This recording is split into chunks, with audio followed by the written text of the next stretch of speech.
भगवान की झांकी 5 मिनट का समय। जो भी धर्म प्रेमी सज्जन, माताएं, बहनें, भाई, बच्चे, बुजुर्ग अपनी सफल कमाई में से जैसे भी आपकी श्रद्धा सुमन आएंगे भगवान की लीला के नियम के अनुसार, फिर आगे आप लोग भगवान की लीला के दर्शन करेंगे। भगवान श्री कृष्ण का जन्म, तो विलंब न करते हुए आप लोग आए और पुनः फिर भगवान की लीला की ओर आप लोग चलेंगे। तो जिन्हें भी आना है शर्म संकोच न किया करें। तो आएंगे आप लोग, जैसी आपकी श्रद्धा है भगवान के श्री चरणों में अर्पित करें। लाइट क्या गुप्त दान महाकल्याण भैया जी की ओर से दान आए। भगवानों ने एवं उनके परिवार को सदा कुशल मंगल रखे, अंदर के भंडारे भरपूर रखे। तो आए, जिन्हें भी आना है। बैठने की जो व्यवस्था है ना, आप लोगों को थोड़ा बुरा नहीं लगना चाहिए। कुर्सियां जो है वो पीछे डालनी चाहिए आपको, जिससे कि आगे लोग बैठ सकें। क्योंकि जब कुर्सी डाल के आगे बैठ जाओगे तो पीछे वालों को कुछ नहीं दिखेगा। सरकार कुर्सी के पीछे तो ये दुनिया मरी जा रही है। जमी पे बैठते हैं वो होते हैं जमींदार, और जो चौकी पे बैठते हैं वो होते हैं चौकीदार। समझ लीजिए, ये न सोचें कि भाई अगर हम नीचे बैठ जाएंगे तो हमारा बड़ा बेइज्जती हो जाएगा, क्योंकि हम तो बाबू साहब हैं। लेकिन आप हमारे लिए या अपने आप से जो नीचे है उसके लिए बाबू साहब हो सकते हैं, लेकिन जो ऊपर बैठा हुआ है उसके लिए बाबू साहब फाबू साहब कुछ भी नहीं है। ये ध्यान रखें आप। वहाँ उसके दरबार में गरीब हो या अमीर हो, सबका एक जैसा ही हिसाब किताब है। तो इसमें आप अपनी बेइज्जती न समझें। कुर्सियां पीछे लगा लिया करें और आगे थोड़ी बिछावना की व्यवस्था अगर हो जाए तो अच्छी बात है, जिससे कि आगे लोग बाग बैठ जाए करें। ये हमारी माताओं की ओर से गुप्त दान आ रहा है। भगवान सदा कुशल मंगल रखे। क्योंकि भगवान की लीला हो या कथा हो, जब तक आपके अंदर भाव नहीं होगा तब तक कोई काम बनने वाला नहीं है। घर बना लिया, बोले आपने घर बहुत अच्छा बनाया, बोले भगवान की कृपा है। अच्छा, गाड़ी ले ली, वन की गाड़ी। अरे ये सब ये भगवान की कृपा थोड़ी है, ये तो आपके कर्म का फल है। आपने मेहनत की, पैसा कमाया तो मकान बना लिया। आपने मेहनत की, पैसा कमाया तो गाड़ी ले ली। इसमें भगवान की कृपा नहीं है। भगवान की कृपा किसके ऊपर है? बिन सत्संग विवेक न हुई, राम कृपा बिन सुलभ न सोई। और ऐसर आवत अत कठिनाई, राम कृपा बिन आव न जाई।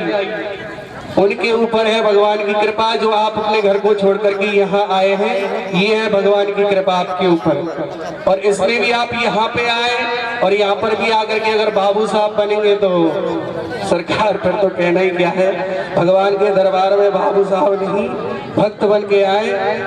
आइए, जिन्हें भी आना है और 2 मिनट का समय है। ऐसा अवसर बड़ी कठिनाइयों से आता है। भगवान की जब पूर्ण रूप से कृपा होती है तब ऐसा समय आता है। तो ये आपके ऊपर भगवान की कृपा है। जो ज्ञान रूपी गंगा बह रही है, 33 कोट देवता आपके यहाँ पर विराजमान, यज्ञ जैसा कार्य आपके यहाँ पर हो रहा है। ये कोई छोटी बात नहीं है। आप इसे छोटी बात समझ के न चले, ये बहुत बड़ी बात है। तो आए, जिन्हें भी आना है। कल भी कहा था कि थोड़ी सीढ़ी की व्यवस्था करवाई जाए, लेकिन नहीं हो पा रही है। कोई बात नहीं, यहीं से आप लोग अपने दरबार में ठाकुर जी के में हाजिरी लगाएं और पुनः अपने स्थान पर विराजमान हो जाएं। ये हमारे और भाइयों की ओर से, माताओं की ओर से भगवान के श्री चरणों में दान आ रहा है। भगवानों ने एवं उनके परिवार को सदा कुशल मंगल रखे। आएंगे आप लोग। झांकी का मतलब यही है, भगवान ने अभी श्रम किया ना, राज किया, तो उनको थोड़ा आराम देने के लिए भगवान की झांकी। और आप लोगों को जो भी आपके पत्रम पुष्पम फलम है भगवान के श्री चरणों में अर्पित किया करें। ऐसा समय बड़े भाग्य से आता है। नवरात्रि का समय चल रहा है, कितना सुंदर समय है। चैत की रामनवमी के दिन भगवान श्री राम का जन्म हुआ था। और इस समय में और यज्ञ होना और इतना बड़ा कार्यक्रम करना, ये बहुत बड़ी बात है। आप लोगों का वाकई में आपके यहाँ पर मैंने देखा है नेपाल में या बिहार साइड में यज्ञ वगैरह बहुत होती है, लेकिन यज्ञ तो होती है, उसको लोग थोड़ा भाव से नहीं देखते या भाव से नहीं कराते हैं। अगर उसी चीज में थोड़ा भाव और आपका और प्रेम हो जाए तो समझ लो कल्याण ही कल्याण है। क्योंकि अभिमान से कोई काम होता नहीं है सरकार। अब सब लोग सोचे कि भाई हम भी मालिक बन करेंगे, हम भी मालिक बन करेंगे, तो काम मालिक तो ऊपर वाला है केवल, और कोई मालिक नहीं। या मालिक आप अपनी घरवाली के हैं और किसी के मालिक नहीं है, बाकी तो मालिक फिर ऊपर वाला बैठा हुआ ही है। इसलिए सभी द्वेषों को त्याग करके आप लोग यहाँ आया करें और भी आप थोड़ा प्रचार करें कि भाई हमारे यहाँ लीला हो रही है। वैसे काम का समय है क्योंकि भाई गेहूं की कटाई चल रहा है, कोई बात नहीं है। इसीलिए दिन में कार्यक्रम रखा गया है 4 साढ़े 4 बजे से यहाँ पर दिन में कार्यक्रम होगा 7 बजे तक, और रात्रि को वही 9 साढ़े 9 बजे से 12 बजे तक भगवान की लीला के आप लोग नित्य दर्शन किया करेंगे, क्योंकि दिन में गर्मी भी ज्यादा रहता है। आए और जिन्हें भी आना है फिर आगे आइए, अब भगवान की झांकी विश्राम और लीला के आप लोग दर्शन करेंगे। भगवान की आरती आ रही है। वैसे खाली हाथ भगवान की आरती नहीं लेनी चाहिए, अगर पैसे ना हो तो ले लेनी भी चाहिए, लेकिन आरती को आंखों से लगाया करो। आरती का मतलब यही है, आप आंखों से लगाओगे तो आपकी आंखों की रोशनी बढ़ेगी, कम नहीं होगी। आइए। बहुत सुंदर आप लोग परमात्मा के दरबार में आकर के हाथी लगाए। अब आए लीला का दर्शन करें। धनतान ले लिया, कोई हंत दे आदमी हंते धनतान देवे को बंदी जे ठंडाड़ो हंतल्लू हम तो ये है भैया धनतंत्री।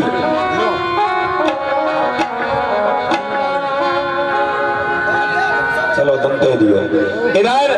अब आई लीला का हम लोग दर्शन करें।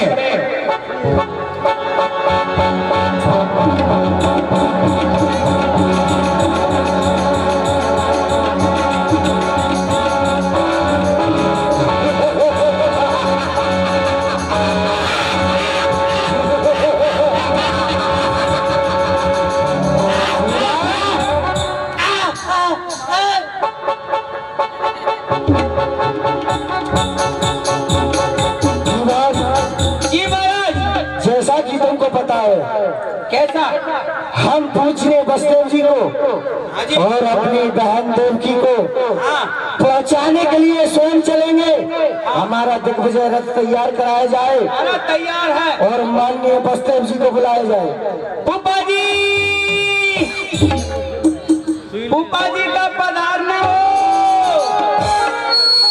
अरे फूफा जी, फूफा जी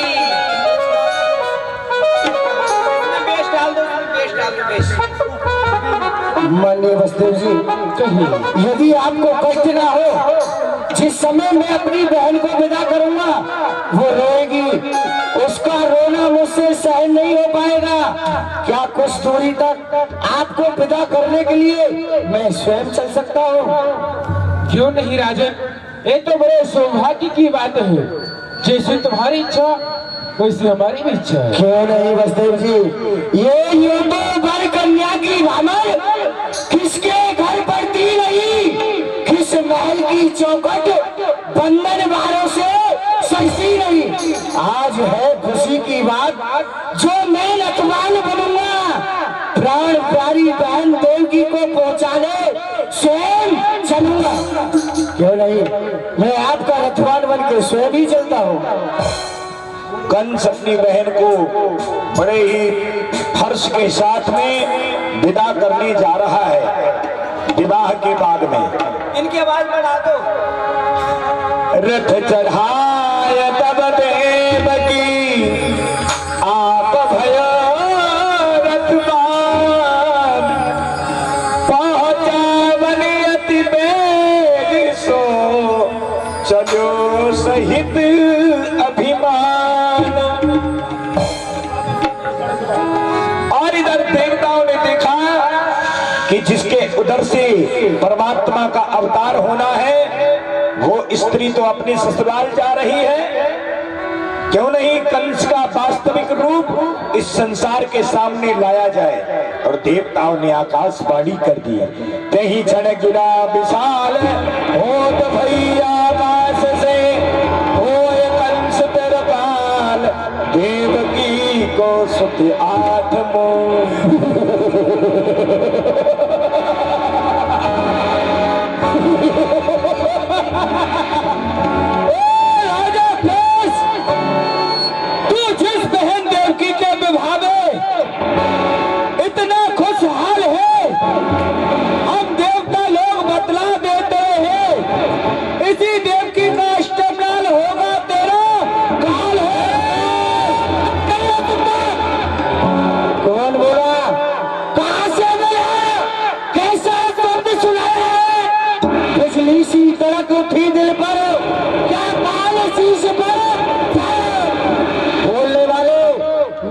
समझ नहीं पाया, जरा फिर से बोल।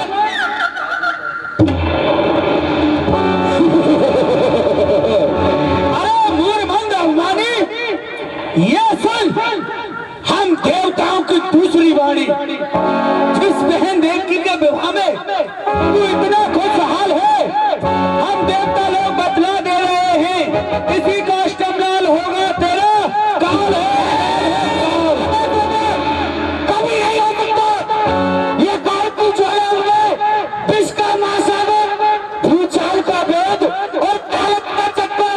जब तक हृदय में शांत हो तब तक मरोगे, अगर भर गया क्रोध में तो प्रलय में। कौन बोला? कहां से बोला? देवकी का लाल और मेरा काल? कभी नहीं हो सकता, कभी नहीं हो सकता। तो क्या देवकी का लाल और मेरा काल नहीं? ऐसा हरगिज नहीं हो सकता। जिसे मैं हार समझा था गला अपना सजाने को, क्या वही फिसली नागिन बन बैठी मुझी को काट खाने को? दिल के फफोले जल उठे इस सीने के दाग से, क्या घर को भी आग लग गई इस घर के चिराग से?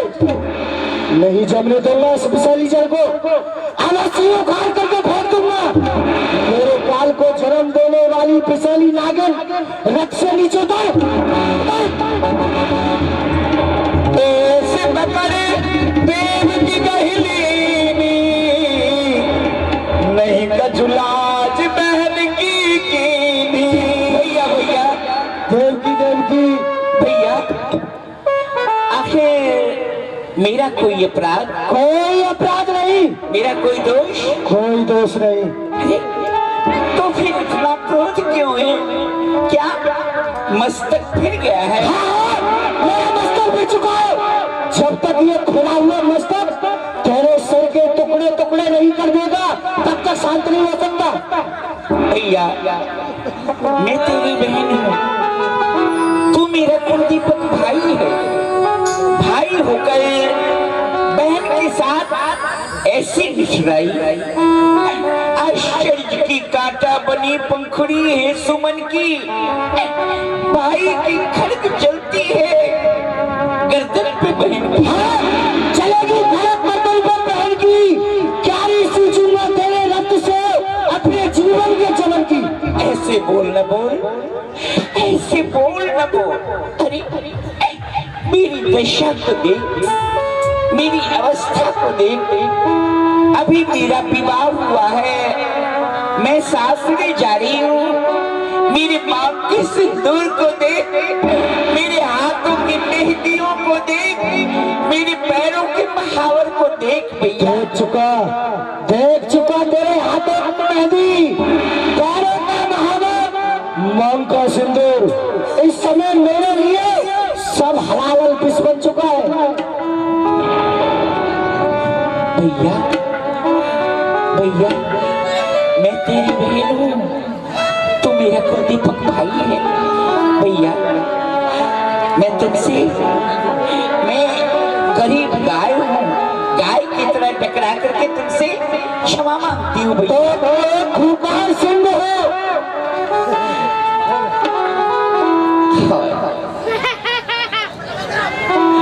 आकाश,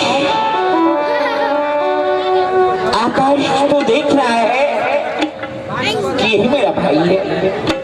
ये पृथ्वी, पृथ्वी तो देख रही है कि यही मेरा भाई है। पलट दुनिया गई सोया विधाता धूप ढलती है। बड़े भाई के हाथों से बहन पे खड़ग चलती है। जगत के रहने वालों, जगत के रहने वालों, आज आंखें बंद कर लो तुम कि द्वारे रत्न मंडप में चिता दुल्हन की झलकी। भैया उठाकर देख तू अपना, उठाकर देख तू अपना दिखा बल छत्रधारी का। अरे हमको भी भरोसा है उस सुदर्शन चक्रधारी। कौन है चक्रधारी? कौन है परमात्मा? तू है निर्जीव, तेरी जीव आत्मा में हो। तेरा रक्षक, तेरा रक्षक, तेरा परमात्मा में हो। मैं भी देखता हूँ वो परमात्मा तुझे मुझसे कैसे बचाता है। बम विश्वनाथ, हर हर महादेव। नहीं भैया, नहीं।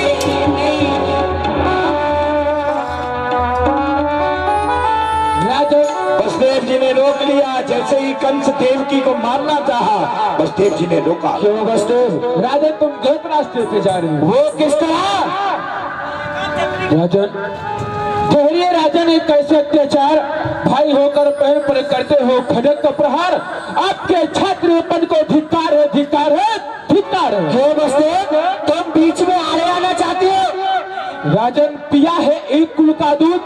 अरे उसकी तो काम छत्री का अंध ढाए संशस्त्र अवला पर। राजन नहीं है काम क्षत्रिय का जो उठाए शस्त्र अबला पर, नहीं है धर्म की नीति जताए ज्वर अबला पर। अभी आपकी बहन भूपत मंगल के घर में है, जरा तो सोचिए राजन, बंधा हुआ कंगन भी घर में है। किस कंगन की बात करते हो? जो कुछ समय पहले पहनाया था, जब पहनाया था, जब पहनाया था। अब खींचूंगा और मरोड़ूंगा, नहीं चलूंगा कहीं चूड़ियों की, एक चूड़ियों को भी फोड़ूंगा। राजन चूड़िया फोड़ने से रिश्ते नहीं टूटते हैं। राजन पिया है एक कुल का दूध, उसकी तो लाज रखो। तलवार करो म्यान में कुछ क्षत्रिय बट्टा न लगने पाएगा। हम वीरों की शान में निकली हुई खड़क अब जा नहीं सकती म्यान में। राजन बच्चा भी लग जाएगा, तुम वीरों की शान में निकली हुई खड़क वापस जा सकती है म्यान में। बसदेव आंकड़ा निकालो। राजन दीवान बंदी बनाओ इसे।